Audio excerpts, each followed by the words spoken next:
I love Matt Smith, don't get me wrong, but I don't think I ever really attached to him because he never had anything that was just absolute shit. That's really weird. That's like an abusive relationship type of thing. That sounds like some fucked up relationship trauma. It does. I couldn't stay with it because it never got as bad as with fucking Tony or whatever. So I had to go back to Tony because we had some shit, but I was still liking that cock, man. It was still really good. Like, do you understand how fucked up that sounds? I understand that it's a weird point, but that's part of what makes me like that era more. That's part of what makes me like David Tennant more. Is he was able to get through some of that bad stuff, because you go back and you watch some of the classic stuff, and that's what makes Tennant rank among some of those classic actors, because they had some stupid shit that they had to deal with, and they still managed to make it work by and large. And Smith, like, he never really had that big of a problem because he had consistently quality writing. I have a hard time distinguishing, like, my real quality with the different doctors, though, because you've also got to remember that each of those scripts is written for that doctor.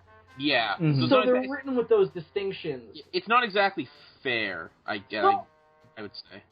Yeah, yeah, exactly. I think that there's a little bit of, like, well, it's really... You'd have to have somebody write, like, a neutral Doctor Who script and go, okay, let's give it to everybody who's ever played. Here's the big problem. The neutral Doctor Who script we should have gotten was The Day of the Doctor, and it's an 11th Doctor story. Oh yeah, it's very. I have so many problems with Day of the Doctor, so many damn problems. And one of my big problems with it is Tennant's just kind of there to be fun, but he doesn't really get to do anything. Yeah, he does nothing for the story. Like, you can completely cut him out of the story and nothing would change. I would also say that one of the other things with Day of the Doctor is that it doesn't, like, having rewatched, like, the last time I rewatched the thing I remembered was, like, the occasion for it being the 50th anniversary, I was like, this is kind of lazy.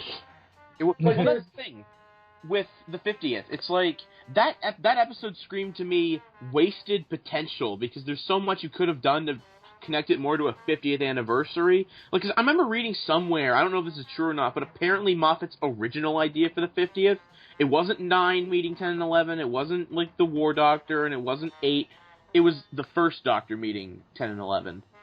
Which, that would have been great, but he's like, apparently he didn't want to do it because he thought it'd be disrespectful to William Hartnell to have someone else play the first Doctor, but it's like, they already did it. Disrespect was done already, my friend. And it's like, and you could have gotten, like, the guy who played him in Adventure in Space and Time to do it. Like, he would have been great.